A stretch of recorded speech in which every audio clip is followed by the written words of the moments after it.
আসার জন্য। আমাদের বেলা ঋতুপর্ণা সেনগুপ্ত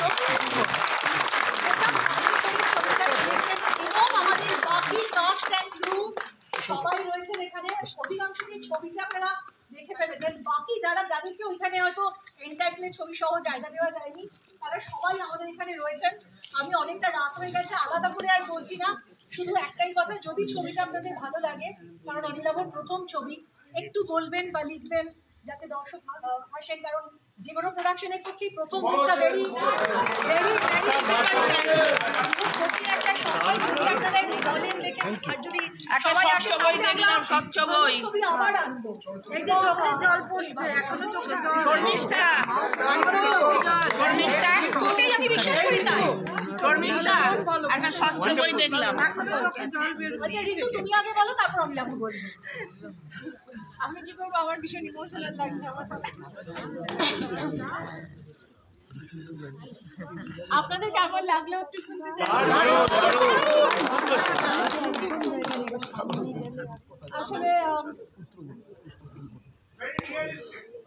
আসলে আমি বলছি, ওদের ব্যাপারটা হচ্ছে যেদিনকে এই ছবিতে মানে বেলার মা মারা যাচ্ছেন, যেদিনকে ঋতু শট দিচ্ছে, সেদিনকে একটা করে শট হচ্ছে আর অনিলাভকে বলছে Ritu I am sorry, Ritu I am sorry. পরের দিন আন্টি চলে যান, তখন আন্টি হসপিটালে ছিলেন অ্যান্ড উই অল গট মানে আননার্ভড, কারণ আন্টির খুব ইচ্ছে ছিল ঋতুকে বেলার ভূমিকায় দেখবেন, সেটা হয়নি। এবং আজকে তারপর এইভাবে যখন রিলিজটা হচ্ছে, এইভাবে হচ্ছে, জাস্ট ঠিক তার পরের দিন ঘটনা ঘটে। আমি বাড়িতে, আমি আর অনিলাভ রাতে গেছি যখন, ঋতুকে আমি বলছি তুমি বুঝতে পারছিলে না কেন অনিলাভ তোমায় বলছিল Ritu I am sorry, Ritu I am sorry. কত বড় অভিনেত্রী, বলছে দেখো আমি তো জানি আমি কি জটিলতায় ছবিটা করেছি, কিন্তু অভিনয় যখন করি তখন কিছু মাথায় থাকে না, শুধু ওই পরিস্থিতিতে আমাকে চরিত্রটাকে সত্যি হয়ে উঠতে হয়। তখন আমি এগুলো কিছু বুঝতে পারিনি, আজকে দাঁড়িয়ে বুঝতে পারছি। এতটা ডেডিকেশন আজও আছে ঋতুপর্ণা সেনগুপ্ত।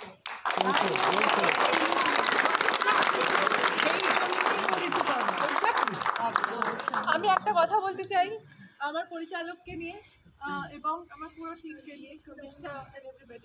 খুব পরিশ্রম করেছে ওর আগে ছবিটা করতে। প্লিজ আপনারা সবাই সাপোর্ট করবেন যদি ভালো লাগে সিনেমাটা, বিকজ বেলাদের মতো এরকম একজন প্রথিতযশা মহিলার কথা হয়তো আমরা মানে পড়েছি, কিন্তু এইভাবে যে একটা মানুষকে জীবন্ত করে আনা স্ক্রিনে, এটা একটা খুব বড় চ্যালেঞ্জের মধ্যে পড়ে। তো আমার মনে হয় বেলাদের জীবনটাকে আমাদের সেলিব্রেট করা উচিত, এবং আপনাদের সবার মধ্যে একজন করে বেলা আছে যে মোটিভেটেড হবে এই ছবিটা দেখার পর আরও বেশি করে।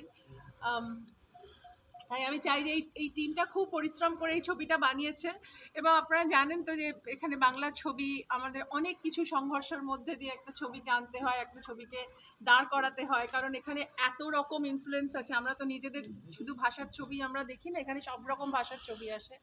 তো ফলে এই ছবিটা নিয়ে আমরা সত্যি লড়েছি অনেক দিন ধরে। আপনারা প্লিজ একটু সাপোর্ট করবেন, সবাইকে বলবেন ভালো লাগলে, এবং লিখবেন। আপনাদের মুখের কথা কিন্তু অনেক দামি, সবাই জানতে পারবেন।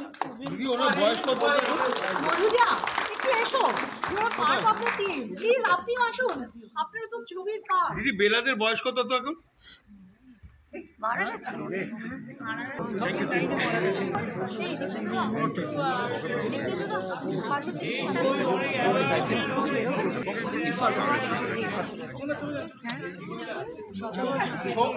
সবাইকে বলবেন, একটা রিকোয়েস্ট থাকবে আমাদের সবার গোটা টিমের তরফ থেকে, টিমটা সত্যিই যেটা ঋতু বললো, আমরা সত্যিই খুব পরিশ্রম করেছি। গত বছর ঠিক 1 বছরের ওপর ধরে আমাদের কাজ চলেছে। প্লিজ সবাইকে